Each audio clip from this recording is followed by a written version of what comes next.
Hola, soy Juanma Espinosa, capitán del Real Jaén. Escucha los partidos de tu equipo en Canal Jaén Deportes.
¿Qué tal? Muy buenas tardes. Bienvenidos una semana más a Canal Jaén Cofrade y a Uniradio Jaén. En el programa de hoy vamos a continuar en la mejor compañía conociendo detalles de la historia de nuestras cofradías, de nuestra ciudad, de nuestros edificios simbólicos, tanto los que lamentablemente se han perdido como los que afortunadamente conservamos. Y para ello nos acompañan hoy pues algunos de nuestros colaboradores habituales. En primer lugar saludamos a Francisco Carrillo, que es pintor de reconocido prestigio en Jaén y fuera de nuestras fronteras, que es director de la Academia Carrillo. ¿Qué tal, Paco? Buenas tardes. Hola, buenas tardes, Joaquín. También nos acompaña Juan Pedro Lendínez, investigador y profundo conocedor de nuestra historia. Bienvenido, Juan Pedro, buenas tardes. Buenas tardes y encantado de estar todo mío con todos vosotros. José Joaquín Quesada, que es profesor e historiador. Bienvenido, buenas tardes. Hola, muy buenas tardes a ti, Joaquín, y a todos los compañeros. Y también José Manuel Marchal, historiador y archivero de la agrupación de cofradías de la ciudad de Jaén. Bienvenido, buenas tardes, José Manuel. Bien hallado, muy buenas tardes, Joaquín. Muchas gracias. Bien, vamos a comenzar con este segundo bloque de lo que quedó pendiente en el anterior programa, que es el tema de las escuadras de la Veracruz. Y estamos viendo en imagen, en este momento, ese paso del prendimiento en su discurrir por la Plaza Vieja, por la Plaza de San Francisco. ¿Qué conocemos de esta escuadra? Cualquiera de vosotros. Bueno, sabíamos que la imagen de Jesús del prendimiento es una de las, digamos, más antiguas de la Veracruz, ¿no? Es la imagen en la que Jesús era sostenido con cordeles por los judíos digamos, y era una imagen de mucha muy popular, ¿no? En la imagen la vemos en esa una peculiar fotografía, ¿no? Frente al Palacio Provincial, ¿no? Y vemos la imagen sobre esos tronos que a partir de 1888 puso en boga la Congregación de la Veracruz, ¿no? Y la vemos sobre todo, bueno, en esa imagen que creemos que era de vestir de este Jesús, de este señor del prendimiento, ¿no? Con ese cabello al aire, esas potencias que intuimos que fueran de hojalata, ¿no? Y esa túnica sencilla, ¿no? Lo curioso de esta imagen, creo yo, que era la integración de dos elementos que estaban en plena actualidad en ese momento, que era la presencia de la Escuela de Escultura Valenciana y lo que eran imágenes tradicionales de la Semana Santa. La escuadra era la más popular de las cofradías de Jaén. Si exceptuamos un poco lo que era la madrugada con Jesús Nazareno, que quizá tiene otro componente espiritual distinto, ¿no? Esta era la cofradía que era arropada por mayor número de personas, porque tenía más horas de presencia en la calle, porque quizá pues, el jueves era la tarde más singular, quizá más pintoresca de nuestra Semana Santa tradicional, ¿no? Y este prendimiento que iniciaba, bueno, esta procesión que iniciaba junto con la oración en el huerto, era la segunda de las escuadras que podía ver la gente en la calle. Yo creo que chocaba en ese sentido por la teatralidad de los dos personajes tirando con cordeles del Señor, ¿no? Y bueno, creo que lo comentamos la semana pasada. Esos sayones se salvan de la guerra civil, ¿no? Precisamente por lo que manifestaban, por el odio a la fe, pues fueron, digamos, perdonados, ¿no? No sé, yo creo que es una de las escuadras más interesantes. No sé cómo lo veis. Yo añadiendo un poco todo lo que te has referido, José Manuel, a mí me llama mucho la atención la poca valía del conjunto de los sayones, ¿no? Es muy teatral, porque la escena es realmente teatral. Me hubiera gustado pues poder ver un poco lo que es la imagen de Jesús preso. Pues seguramente sería una imagen de bastante mayor valía, ¿no? Siempre que he apreciado esta imagen, pues yo siempre he puesto en manifiesto un poco la vulgaridad de las escuadras en cuanto a esa, digamos, el quehacer, ¿no?, de la procesión, puesto que para mí no está ni siquiera en la escala, ¿no? Lo cual a mí me dicta un poco que como mero espectador del momento era más la opción de lo que estaba desarrollando la escena que realmente la monumentalidad o el arte que pudiesen tener las imágenes de los pasos a los que estamos acostumbrados ahora. No con ello le resta a la imagen la información histórica que tenemos delante, donde casi se puede apreciar que es un día ventoso. Si nos fijamos en la imagen podemos ver una palmera incluso que tiene esos efectos del viento y bastante frío. Hemos visto también la imagen, la gente arropada, por lo tanto esa primavera, esa Semana Santa tuvo que ser también una Semana Santa pues de casi lluvia, ¿no? Como artista siempre me ha causado esta imagen una profunda, digamos, desazón, ¿no?, de todo lo perdido. Sí es cierto que nosotros, los que hemos estado en la capital y hemos podido ver esos sayones, pues al principio nos supuso un impacto un poco, no de desprecio, no vamos a decirlo de esa forma, pero sí un poco, la imagen se ve sin color, casi se ve mejor acertado, pero cuando los llegamos a ver en una exposición no hace muchos años, pues nos delató un poquito la sorpresa de esa baja calidad artística, algo que casi no encaja en la cofradía de las 7 escuadras, que ahora voy a comentar ampliamente, donde pues siempre se ha intentado buscar la magnificencia, ¿no?, en este espacio. Pero no obstante, como estamos viendo, bueno, pues es lo que había, ¿no? Estamos hablando de unos años duros, donde, bueno, las cofradías no se parecen absolutamente nada a la estética que luego van buscando durante el siglo XX. Esta escuadra sí se recupera después de la Guerra Civil, porque el paso de Jesús preso, más que un cautivo, sería la representación, sería la recuperación de este prendimiento, si no me equivoco, ¿no? Exactamente, y no fue la única que se intentó recuperar. Lo que ocurre es que, por ejemplo, incluso se le encarga a Jiménez Martos la hechura de un Cristo de la Columna, ¿verdad?, que finalmente se rechaza. Sí. Pero efectivamente está bueno, junto con la de la oración en el huerto, pero esa sí se conservó, ¿verdad? Pues, y bueno, por supuesto, la del crucificado, San Juan y la Virgen, pues sería de la... Hombre, ahí lógicamente esfuerzo después del deterioro de la Guerra Civil, del deterioro de los años 30, de toda esa iconoclasia que sufrimos en ese primer tercio del 20, y grandes esfuerzos intentar volver a la normalidad. Pongámonos en la piel de todo esto, estas personas, todos estos compadres. A ver, Paco, no se te oye bien. A ver si puedes buscar una ubicación mejor. A ver, ¿me oyes? ¿Me oyes? Ahora. No, sí. Decía que, digamos, cuando intentaron reubicar la escuadra e intentar que no se perdieran, tenemos que atender que los jienenses en la ciudad pues perdieron, digamos, un signo de identidad. Entonces, después de la Guerra Civil y de este primer tercio de siglo, ¿no?, estos 40 primeros años de siglo, pues nos vimos prácticamente sin identidad, ¿no?, porque hemos perdido prácticamente todo. Entonces se intentó, pues se hicieron, de las cuales muchas se hicieron y no cuajaron porque no tenían valía artística, ¿no? Entre ellas, como hemos visto, pues algún preso, y hablaremos también de algunas imágenes que salieron en la Cofradía de la Magdalena.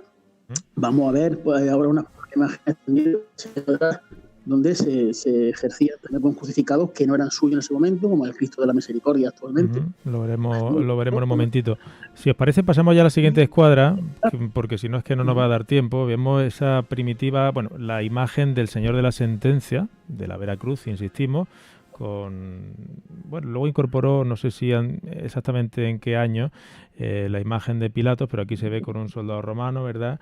Y esta imagen sí se llega a conservar, ¿verdad? Aunque ya no era la titular de la cofradía en los años de la Guerra Civil, sino que era esta que vamos a ver a continuación, del año 1925. ¿Vale? Si os parece, vamos por siguiendo un poquito el orden cronológico. La del balcón de Pilatos, que era un balcón de color blanco, de madera, ¿verdad? Y esta es una imagen, ¿de qué valor? ¿Tenía cierto valor o también hablamos de una imagen sin ningún tipo de valor como los sayones que hemos visto antes?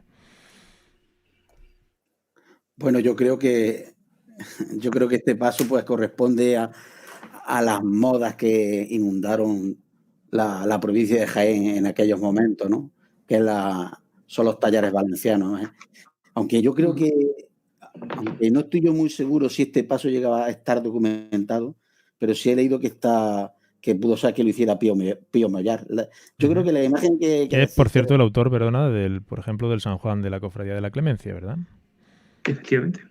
Sí, pero bueno, es una imagen que viene de Úbeda, no se realiza para Jaén. Sí, que se supone que se decía que era del 18, pero finalmente se identificó como de Pío Mollar. Sí.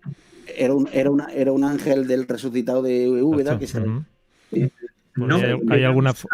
Bueno, pero llegó... De la angustia. Sí, pero llegó a salir como angelito. Sí.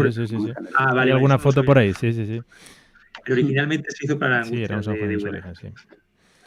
Y bueno, la imagen... Juan Pedro, perdona, que no había terminado. Y bueno, yo por aportar algo sobre este paso, y que es un periodo histórico que me ha interesado siempre en la escuela valenciana, pues simplemente es un paso que está en ese contexto en el que llega la imagen del Cirineo del abuelo, la Verónica también del abuelo. Y yo creo que en esa época se llegó a considerar tanto obras mediocres como incluso buenas obras, malas obras. Es decir, creo que la moda valenciana metió en un concepto a la gente de que era lo bonito, lo ideal, lo que tenía que construirse, ¿no? Yo, por el caso de que más conozco como si del Levante viniera todo bueno, tipo Salcillo, ¿verdad? Ahí se metió todo en un grupo, sí. En mi pueblo se puso en Bailén. En Bailén se puso un armatoste, que me perdonen mis paisanos por la palabra, un armatoste para poner a la Virgen de Cuega tapando un grandioso retablo de Sebastián de Solí, que si existiera hoy en día, pues sería la portada en cualquier estudio que existiera sobre Sebastián de Solí, ¿no? Y bueno, imágenes antiguas, tanto en Bailén como en Jaén. Seguramente en aquella época hubieran sido capaces de un Cristo como el de la humildad y silencio, que puede ser de Rolín, pues lo hubieran cambiado por una imagen de Pío Mollar, de José. Por una cuestión de moda, de tendencia, ¿no? Sí, yo creo que el paso que hemos estado viendo es eso, ese paso al modelo, al régimen antiguo de cofrade de Jaén, de salida en anda, con imágenes que podían ser muy buenas de Medina, podían ser algo más mediocre. Y ya con toda esta fama andaluza que va expandiendo el romanticismo sevillano, de todas las Semanas Santas quieren crecer, llegan los pasos más grandes. Y yo creo que pues este es el inicio, un pequeño paso con dos sayones pues muy cortitos. Y creo que por los gustos pues intentan buscar un paso de misterio. Es decir, ya como el concepto que tenemos hoy en día de hacer un paso de misterio sevillano. En el que predomina lo cuantitativo a lo cualitativo, ¿verdad? Claro, hoy iríamos todos a Navarra Orteaga, que nos hiciera un pedazo de emprendimiento, y en aquella época pues era ir a Valencia sobre todo, ¿no? Y bueno, esa fiebre por lo valenciano que está comentando Juan Pedro, es verdad que también se extendió, por ejemplo, el mundo del bordado. También en esta época se encargan muchas cosas a la casa de Justo Burillo, que es valenciana. Incluso se apuntó a que era posiblemente porque en aquella época, no recuerdo yo bien, quizás estoy metiendo la pata, pero había varios obispos obispos y canónigos que eran de procedencia valenciana. Esa teoría esa creo lo voy a llamar así, esa es la teoría, que el primero que lo escribió fue Manuel López Pérez, en paz descanse, pues, y tiene mucho sentido, pero yo por mi experiencia, que he visto mucha prensa religiosa de la época, era gente que vivía ya también de la publicidad.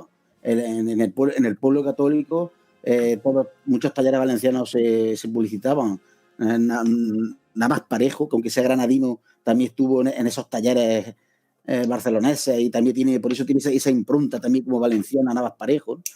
Es decir, yo creo que también tuvo que ver mucho la prensa, las revistas religiosas donde se anunciaba, ¿no? Y bueno, la facilidad. Es decir, ese modelo de fabricación religiosa de la escuela levantina, que también tocó, porque también tocó Barcelona o Cataluña y también Madrid, empezó a destruir, por decirlo de alguna forma, la antigua forma de crear arte religioso, ¿no? Que eran los talleres puros del artista con sus discípulos, ¿no? Aquí es cuando ya esta gente ya llega casi a crear una producción en serie, ¿no? Yo cuando estuve investigando el Nazareno de tu pueblo, de la Carolina, encontré a José de Tena, que yo documenté, que hizo la Magdalena antigua de la Carolina, y tiene una foto en una revista de la época con todos sus operarios, con retablos, con imágenes, con todo en la puerta del taller, del taller en la calle, allí en las calles de Valencia, ¿no? Y hay una imagen que podría ser el Nazareno que tuvo la Carolina, y bueno, y como tanto, y por eso, porque trabajaban prácticamente en serie. No. En definitiva, precisamente esta imagen además no es de madera, ¿verdad? Es una imagen que, insisto, se conserva, pero no es de madera, ¿o sí? No lo sé, no lo sé, pero podría ser, ¿eh?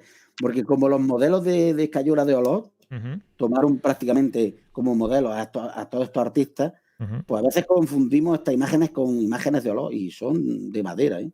Si os parece, pasamos a la siguiente imagen, precisamente de la sentencia, ¿vale? Esta imagen de 1925. Podéis comentar también, que quizá también sea de Escuela Valenciana. Esa es la que es de Pío Moyar. El que se conserva, el anterior, el que se conserva es el que hemos visto antes. Exactamente. Este no, porque era titular y todas las imágenes. Este fue el que arriba. Vale. El que se ve de muy el Paco. A ver, Paco Carrillo, dime. Vamos, para terminar la anterior imagen, decir, bueno, que una imagen que, bueno, que lamentablemente no ha llegado, pero era de muy buena factura por lo que estamos viendo. Además, acompañada pues, de los avíos normales, como eran sus pelucas. Tan acostumbrados en Jaén y que a algunos parece que le molestaban, ¿no? Pero era una pieza de una valía extraordinaria. Me recuerda a una imagen también de creo que un preso, o de un presentación al pueblo de Linares, que creo que también se conserva, pero es de muy buena factura, por lo menos por lo que hemos podido apreciar en la imagen. Estamos viendo este ceomo, creo que también la imagen de Pilatos que se ve al fondo se conserva la cofradía, ¿no? Sí, se conserva. Esa imagen sí la conozco yo. Esa está publicada, esa está en una contraportada incluso de la desaparecida tristemente revista Alto Guadalquivir. Y estilísticamente se puede situar, hemos dicho que es de Pío Moyar, ¿no? Sí, efectivamente. Está confirmado. Sí. Esta sí es una de las atribuciones ciertas. No podemos hablar de una imagen de mucho valor, seguramente, ¿verdad? Pero bueno, sí con cierta dignidad, ¿no?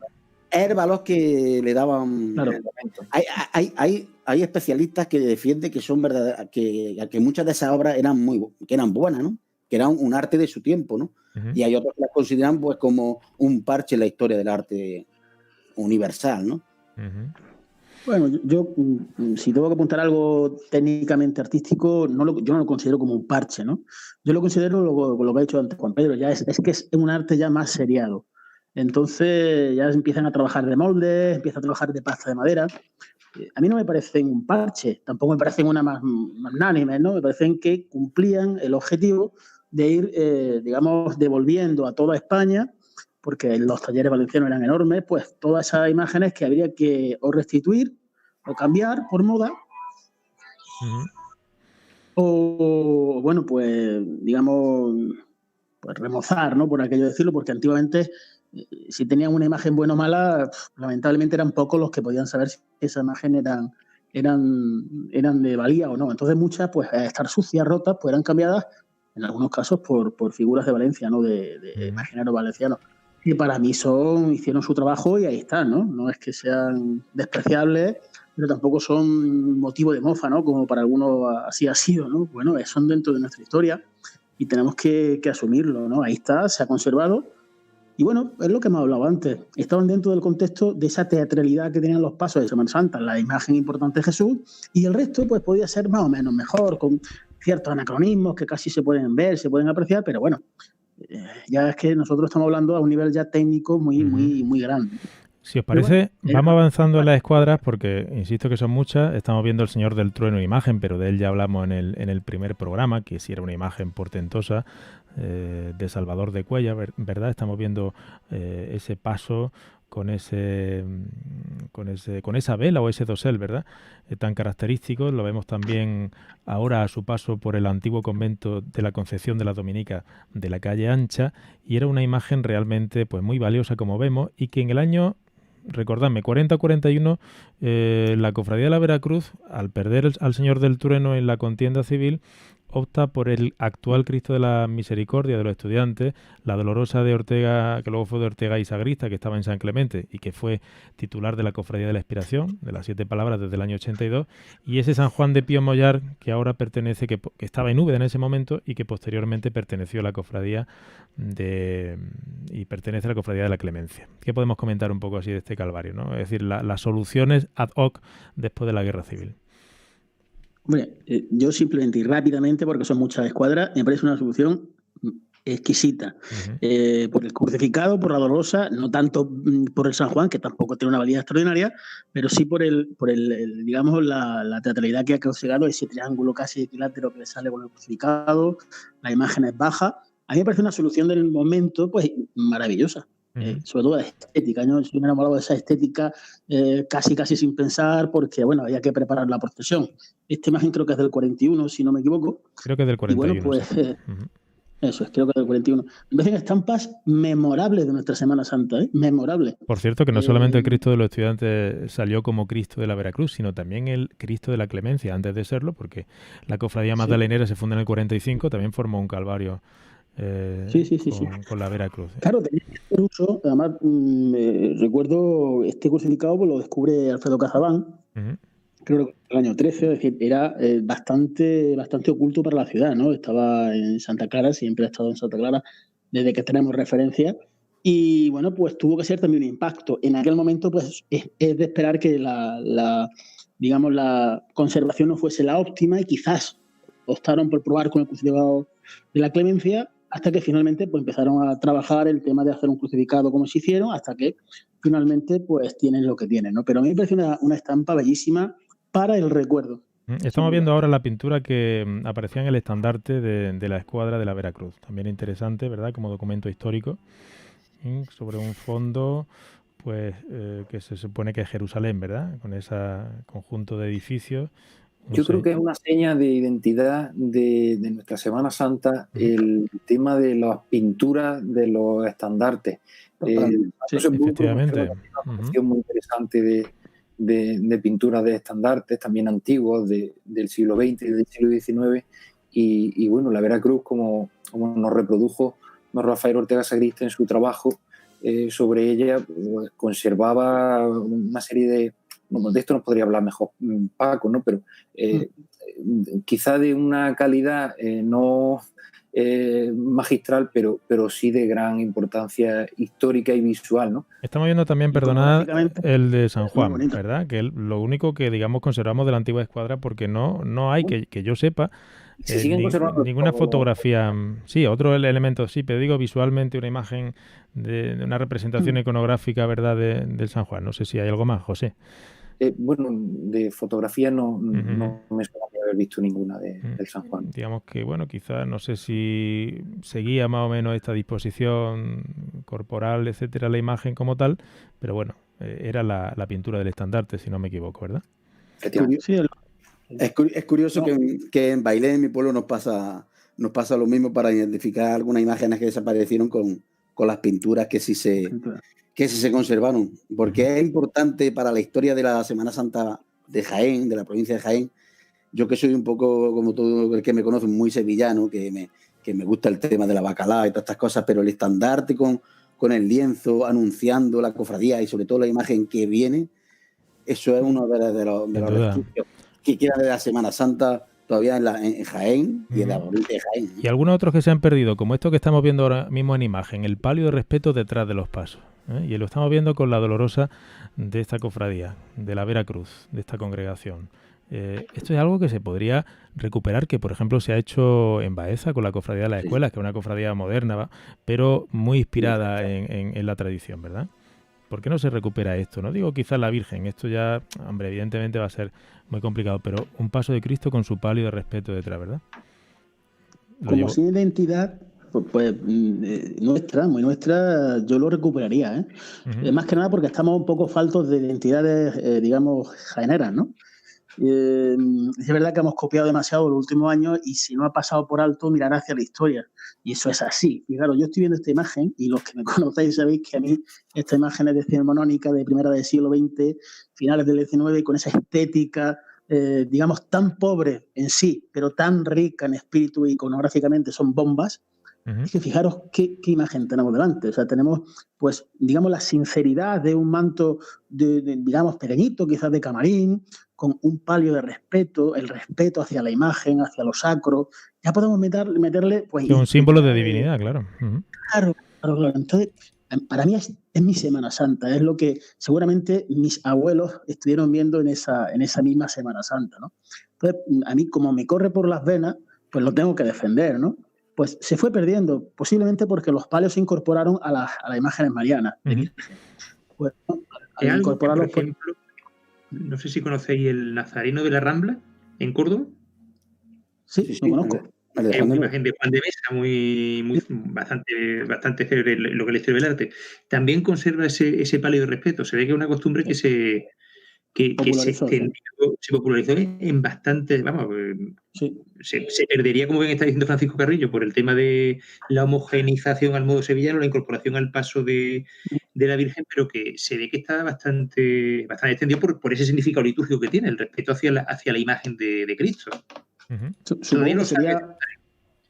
Supongo que sería una costumbre litúrgica. Hay muchas pinturas, estoy recordando ahora mismo pinturas de Sorolla, pinturas de Fortuny, algunas pinturas extraordinarias, donde se ven procesiones, donde, digamos, la procesión es simplemente una cruz de guía pelada y se ven los palios de respeto, ¿no? Y eso ha quedado plasmado en nuestra historia escultórica, evidentemente a través de la fotografía y a través de los pintores. Sorolla tiene algunas pinturas que están, además se titulan Procesión en Sevilla bajo la lluvia, o en lluvia, creo recordar, que son unos petit suisse, son maravillosas, que también se ven los palios de respeto, que servían también para salvaguardar de la lluvia al clero, supongo, pero es una costumbre que yo recuperaría como señal de identidad y creo recordar que en alguna procesión, en algún momento, en algunas instituciones, en algunas cofradías se ha vuelto a instaurar. Creo que la Buena Muerte ha hecho ya algunos cultos, con el Santo Rostro, creo con la Virgen de la Antigua, donde había un palio de respeto detrás. Y si no recuerdo mal, no sé si habéis comentado,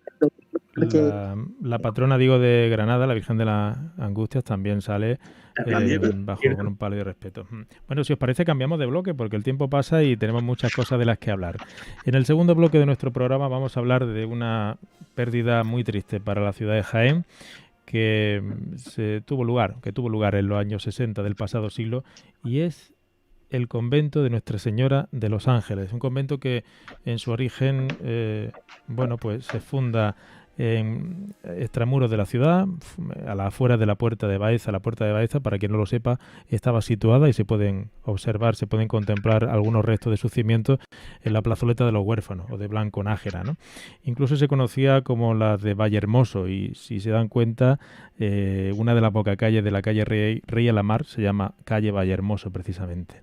Por diversos motivos de insalubridad del lugar, había demasiada humedad por esa zona, que era la de la Huerta del Pollo, que por cierto ponderó especialmente Antonio Ponce en su viaje a Jaén en el siglo XVIII, diciendo que dotaban a la ciudad de un cinturón bellísimo de huertas, principalmente de morales, pues se trasladan al interior de la ciudad. Y este convento estaba situado en lo que hoy es la Escuela de Arte, anteriormente denominada Escuela de Arte y Oficio, ¿verdad? José Marchal, ¿qué sabemos del convento de Nuestra Señora de los Ángeles? Pues efectivamente, era uno de los 3 conventos dominicos la corona dominical en la ciudad, ¿no? Que tanta importancia tuvo la orden de Santo Domingo. Este era un convento femenino, había 2 conventos femeninos en la ciudad, sigue existiendo uno, que es el de la Concepción, y este otro que existía, pues el de Nuestra Señora de los Ángeles, ¿no? Su fundación es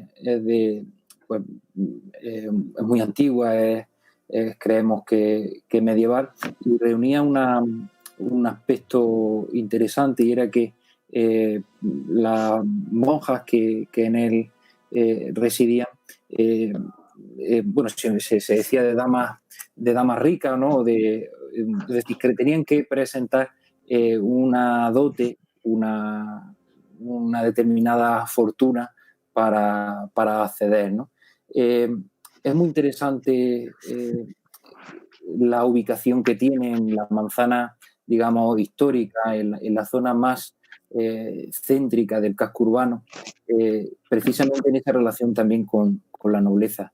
Es el convento al que profesan muchas de las hijas de las familias nobles de la ciudad. Convento de damas nobles, ¿verdad? Damas nobles. Bueno, no quiere decir que todas sus integrantes fueran sí, porque nobles. había ya mucha nobleza, ¿no? Porque llegaron a tener 40, 50, ¿verdad? Que había distintas importancias de damas que procedían de la nobleza, pero sobre todo tiene que ver con el nivel adquisitivo de las personas, de las mujeres que accedían, ¿no? Es decir, que, perdona José, por la dote que daban al convento, allí debía de haber notables obras de arte, seguramente. Claro. Ellas no solo llevaban dinero o propiedades o distintos bienes domésticos, sino que también llevaban en esas dotes bienes artísticos. Esa es una de las razones que explican que en los conventos haya tantas piezas pequeñitas del Niño Jesús, de obras pues de pequeño formato, ¿no? que nos llaman tanto la atención, ¿no? Y es porque las propias religiosas lo llevaban a la hora de profesar dentro de sus dotes, y luego a lo largo de sus vidas pues tenían mucha devoción, y las comunidades pues generaban en torno a esas pequeñas imágenes una devoción grandísima, ¿no? Aquí en este convento de los Ángeles lo característico creo yo que es la tipología de su planta y sobre todo de su iglesia.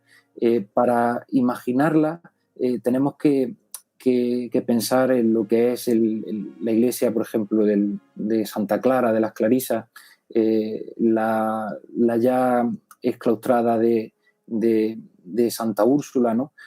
Pequeñas iglesias de una sola nave, cubiertas por una cubierta sencilla, en la mayor parte de los casos de madera, y digamos de pequeña proporción, pero de una gran riqueza interior en retablos, en pintura mural. Y además este convento, aquí lo estamos viendo precisamente, lo hemos visto en la portada, tenía una característica, y es que tenía una portada pictórica. La estrechez de la calle creo yo que obligaba a ser escuetos en eso, y digamos la portada lo que parece es pintada, que es también una gran riqueza de nuestra arquitectura y de nuestra arte asociada a la arquitectura, ¿no? que prácticamente ha desaparecido de nuestra memoria. Viendo estas imágenes, no tengo más que eso, criticar pues la terrible pérdida, ¿no? Fijaros que hemos estado viendo imágenes donde se veía Casa Solariaga, la casa al fondo, con una portada extraordinaria donde vivía el doctor, no recuerdo el doctor. Eduardo Arroyo. Eduardo Arroyo, efectivamente, que es otro tanto más perdido, ¿no? Porque fijaros que en esta semana que estamos sacando no solamente el patrimonio religioso de imágenes, sino también nuestro patrimonio religioso de conventos, que había muchísimo, como pueden apuntar pues, los profesores, que también pues, era rica en conventos, pues que hemos perdido prácticamente el patrimonio, yo diría que en un 90%, y me quedo corto, ¿no? Digamos que no ha quedado prácticamente piedra sobre piedra de ese Jaén que estamos viendo en fotografía. Desgraciadamente, desconozco las causas por las que este convento se tira. Supongo, pues, por falta no sé, de devoción, falta de monjita. Lo que más me puedo ver es dónde están todas esas riquezas. Si esa riqueza se repartió en conventos próximos o fue a parar a conventos dominicos de otro sitio, no lo sé, lo desconozco. Está en la revolución del 68. Efectivamente, es cuando se cierra. Que se cierran muchos conventos femeninos precisamente de este tipo de organigrama, ¿no? Que sus miembros, las religiosas, necesitan estar ampliamente dotadas, ¿no? Eso para la mentalidad decimonónica de los revolucionarios igualitaristas de los años 60 y 70 no cabía y digamos fue suprimido. Entiendo que a lo mejor las religiosas y parte de los bienes pasarían al de la Concepción, ¿no? Y fue rápidamente convertido en un edificio civil, ¿no? Creo que se convirtió, no sé si se partió y se alquilaron dependencias. Creo que fue colegio también, ¿verdad? De San José, casino, ¿puede ser? Fue sede del casino. También. Sí. Yo añadiría un par de cositas sobre este convento. Por un lado, ha comentado antes José Manuel el tema del convento de la Concepción Dominica. Ese convento surge en 1561, si no recuerdo mal. Es como la alternativa un poquito menos aristocrática a este monasterio dominico, porque efectivamente era tal el coste de la dote necesaria para ingresar como monja que hubo que hacer una segunda fundación dominica un poquito más asequible. Otra curiosidad es que tanto este monasterio el aristocrático como el otro de la Concepción tienen la curiosidad de que presentan las dos una vocación titular muy vinculada a los franciscanos. La Purísima Concepción es la gran devoción mariana franciscana, sostenida en abierta confrontación frente a los dominicos que no defendían esta creencia, y fue por una obligación, fue porque así lo prescribió la fundadora, que el monasterio tiene que llamarse de las dominicas, de la Purísima Concepción. De igual forma, este convento, que originalmente era de Santa María de Vallehermoso por la ubicación en la que estaba, cuando se traslada a la collación de Santiago, esa ubicación última que tuvo, el canónigo que cedió las casas, que era Pedro López Nieto, obligó a que se llamara de Nuestra Señora de los Ángeles, que es precisamente otra vocación querida por los franciscanos. Y ya para terminar, comentar que sí se sabe que el retablo mayor de este monasterio era muy parecido al que desapareció en Santa Clara y a los que actualmente existen en la catedral. Era una obra academicista de finales del 18 de Gregorio Manuel López. Lo comenta Alfredo Cazabán en su impagable Don Lope de Sosa. ¿Y dónde puede estar siquiera algún relieve de ese retablo? A saber, seguramente histórico, lo más seguro, pero vamos, que las columnas y todo se perdería completamente. Sí se conserva una columna. ¿Cómo? Que sí se conserva una columna de este convento. La del Pósito, ¿no? Exactamente, la de la Plaza del Pósito. Lo cual puede dar idea de, bueno, que podría tener una fábrica interesante este edificio, ¿verdad? Sí. En fin, una auténtica pena. Paco. Muchos de los patrimonios eran mal vendidos a anticuarios, algunos pues iban a oratorios privados, se hacían despieces y al final pues ha acabado todo pues yo creo que mal vendido en otros sitios y bueno, el valor incalculable de nuestra pérdida patrimonial pues se acrecenta mucho más con cada imagen que vamos a poner y que estamos viendo, pues dentro había un tesoro, pero un tesoro durante muchísimo tiempo. Entonces, bueno, habrá que rendir cuenta a muchos anticuarios. Una imagen que se ve de esta iglesia es curiosamente la del Señor de la Mulica, la de la entrada en Jerusalén, la antigua, exacto, la que sacaban los esclavos del Santísimo Sacramento, si no recuerdo mal. 709, si no recuerdo mal. Hablo de memoria. Cuando se cierra el monasterio en 1868, pasó al oratorio de los Coellos, que era la familia que patrocinaba esa escuadra. Cuyo palacio está justo enfrente. Está justo enfrente, efectivamente. El palacio tuyo está justo enfrente. Sí, de los Coellos de Portugal. En esta imagen vemos cómo parte de ese jardín se añadió luego a lo que es hoy la Plaza Santiago, ¿no? Estamos viendo ahora mismo efectivamente la parte trasera del convento. Es decir, esto es Almendro Aguilar, la Plaza de Santiago, sí. Vemos la linda del edificio del fondo, que sí es un edificio histórico que ha permanecido, que ya es de del 19 o principio del 20 quizás, y vemos que parte de ese convento pues se le dio a la anchura de la calle que actualmente ocupan los coches de la Plaza de Santiago. Una plaza por rescatar y bueno, ya que conseguimos poner adoquines en el conjunto histórico, Bueno, sabemos que está justo enfrente del refugio anterior, pero se podría hacer un poquito más por rescatar ese lugar tan jaenero y, como ha dicho antes, José Manuel, tan céntrico, que es el centro de por cierto, donde está toda la gente. Que está proyectado con cargo a los fondos DUSI, la remodelación de la plaza del Solar. No sé exactamente qué consiste la intervención, pero sí está previsto junto con el Museo Ciudad de Jaén, en lo que fue o donde estuvo el Palacio de los Uribe, la recuperación o la adaptación o la, en fin, adecuación del solar o del conjunto de solares que hay ahí, ¿verdad?, en la plaza de Santiago. Sí. Ya te diré yo dónde van a ir los dineros de eso. Bueno, tenemos experiencias para todos los gustos, no, generalmente negativas, pero bueno, a ver si por una vez se puede acertar. Bueno, vamos a darle una alegría a nuestro oyente y le vamos a enseñar un habitáculo sagrado que seguramente muchos de ellos no conozcan. Lo estamos viendo ya en pantalla, el oratorio del Palacio Covaleda de Nicuesa o de los Bonilla, que es el palacio, como ya saben, que va haciendo esquina en la calle Almenas. Un oratorio del siglo XVIII que tiene una yesería tan espectacular como esta que ya pueden estar viendo en sus pantallas. ¿Qué podemos comentar sobre esta joya oculta de Jaén? Bueno, la fotografía en sí es un documento porque creo que es de la fototeca de la Universidad de Sevilla. Es una fotografía hecha por Diego Angulo, que es uno de los grandes historiadores del arte español.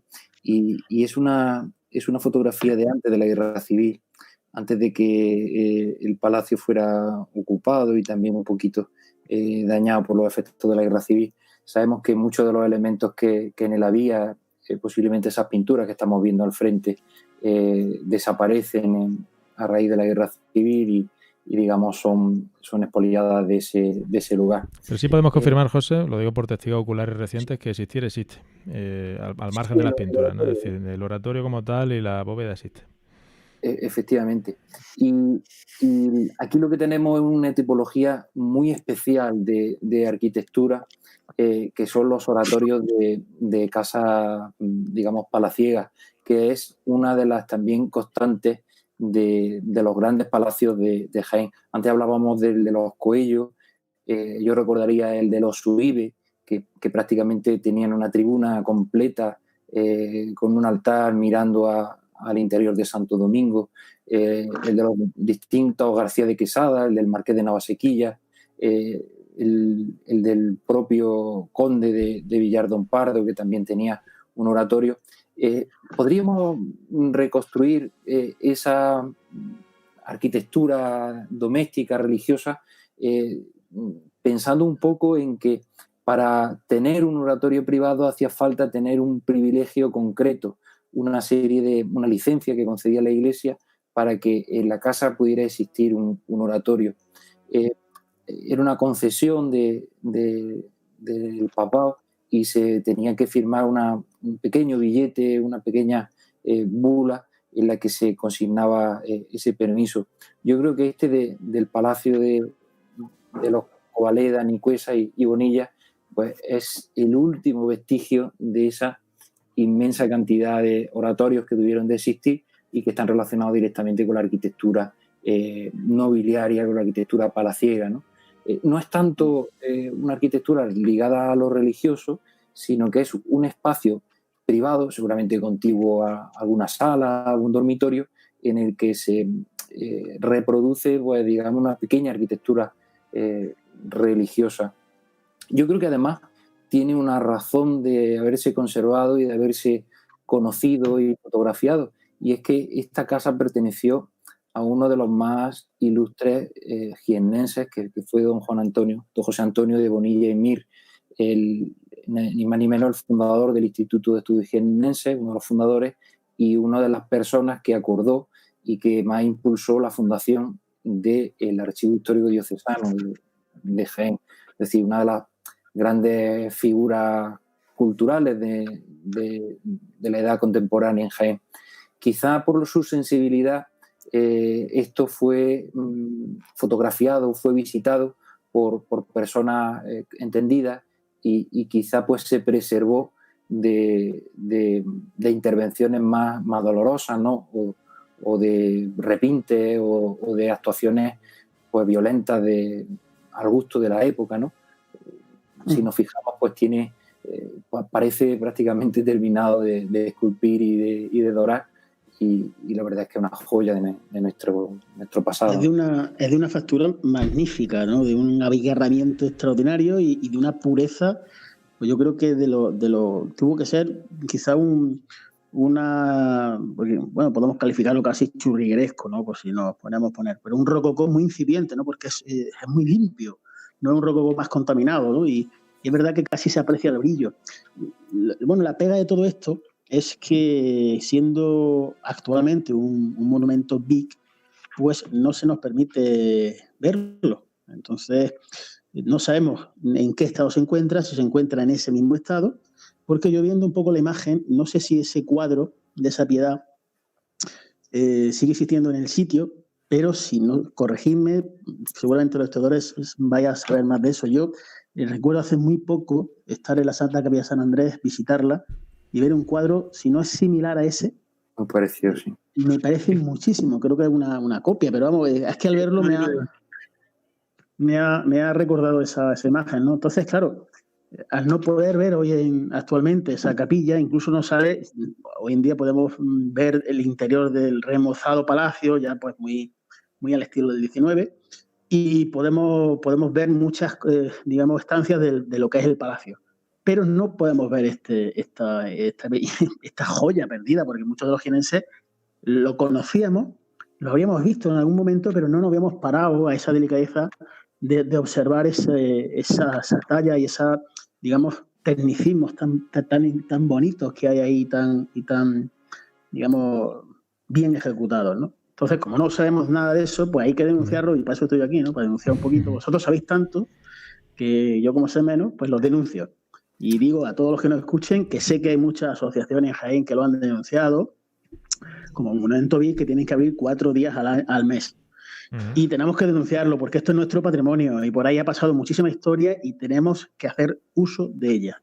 Y ahora, en esta franja que estamos, en estos coronavirus y todo esto que está cambiando, es el momento ideal para hacer turismo de nuestra ciudad, y que los que nos estén escuchando, pues que vayan a todos esos sitios y que empiecen a ubicar estas antiguas casas, estos antiguos conventos, y hagamos, digamos, presión para poder ver esta joya, porque es una auténtica joya. Pues sí, muy lamentable y triste y una pena, aunque más bien es digno de ser lamentado precisamente por eso, porque se podría solucionar, y este es un monumento que debería ser visitado o poder ser visitado 4 días al mes, ¿verdad? Al estar declarado bien de interés cultural. Por ley. Es que podían hacer como están haciendo muchas familias de las familias importantes nobiliarias de España, como los Alba, que abren su palacio de Sevilla o el de Madrid, para que la gente pueda visitar por el patrimonio histórico que conserva, ¿no? Porque no pueden abrir. Es que realmente es una pena, ¿eh? Yo, que soy un apasionado de la yesería por los camarines, porque vivo en una zona con 2 joyas totalmente desconocidas, y por lo menos podemos verlas. Cueca y Baños te refieres, ¿verdad? Sí. Y bueno, yo conozco a José Joaquín porque le conseguí que viera el camarín de Cueca, porque entonces no se abría con mucha asiduidad. Pero cierto. Hoy mismo he estado escuchando por primera vez misa allí, pero no se puede subir ahora por el confinamiento. Y es una pena al ver esta joya. Pues a mí me encantaría ir a Jaén y poder extasiarme, porque esto es para extasiarte, ¿no? Antes eso lo he comentado en el chat, de que ya por intentar poner una fecha, pues más recordado el de la Virgen de los Dolores de Torredonjimeno, ¿no?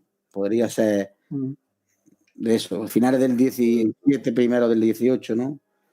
Me recuerda también, es que no sé cómo se dice bien esto, debajo de la cúpula, los escudos Pechina, ¿no? Pechina. Sí, como el escudo. Hombre, desde muy lejos, los que tenemos aquí en la ermita de nuestro Padre Jesús de Bailén, así una arquitectura similar, ¿no? Creo que si aquí a Bailén le hubiéramos echado más dinero al artista, pues hubieran hecho una cosa así, ¿no?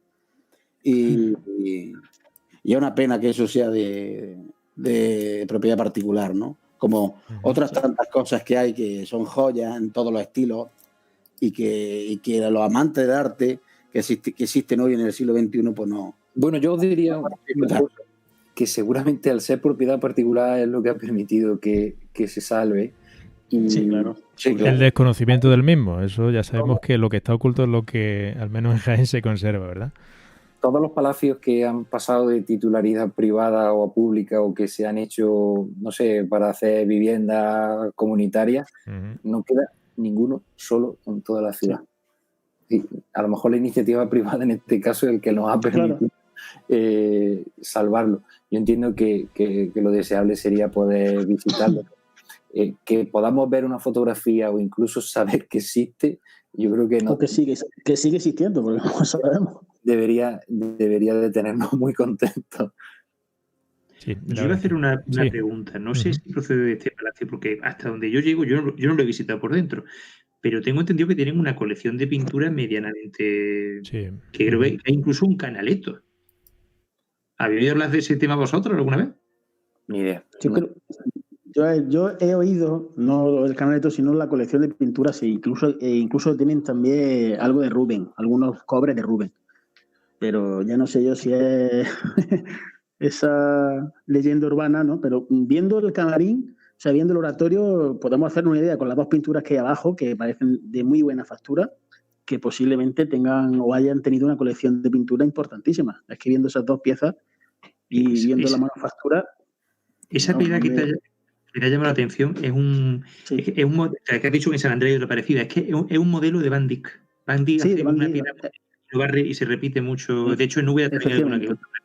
Eso es un modelo Van Dyck, pero en la fotografía, pues al verlo, pues me ha recordado al que hay en San Andrés. No sé si será la misma pieza que se ubicó allí, pues porque la vendieron o se donó, o parte del patrimonio fue allí, pero me ha recordado esa pieza, ¿no? No sé yo.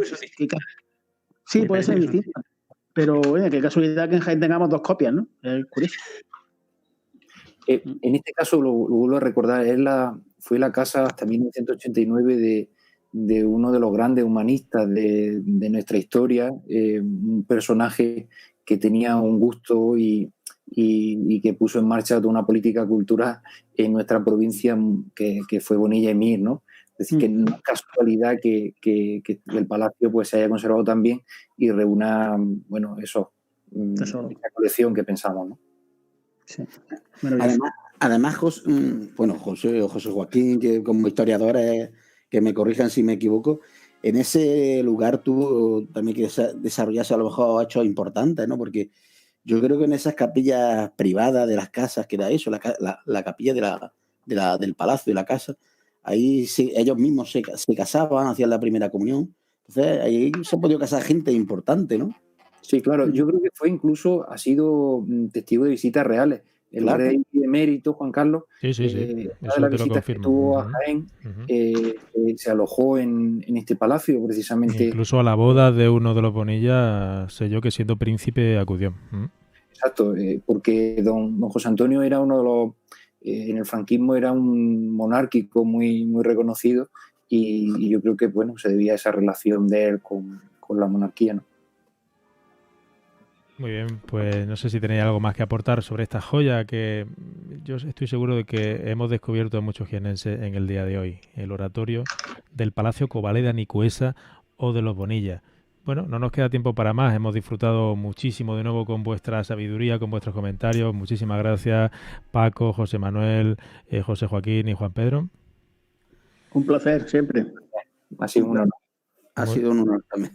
Para nosotros también, por supuesto. Y bueno, a nuestros oyentes, tanto de nuestro canal de YouTube como de la radio de la universidad, les emplazamos para el próximo domingo o para el próximo lunes si nos siguen a través de la radio de Uniradio en el 103.9 de FM, donde seguiremos disfrutando y conociendo la historia de nuestras cofradías, la historia de nuestra ciudad con nuestros colaboradores. Muchísimas gracias por vuestra atención y nos escuchamos dentro de 7 días. Hasta entonces.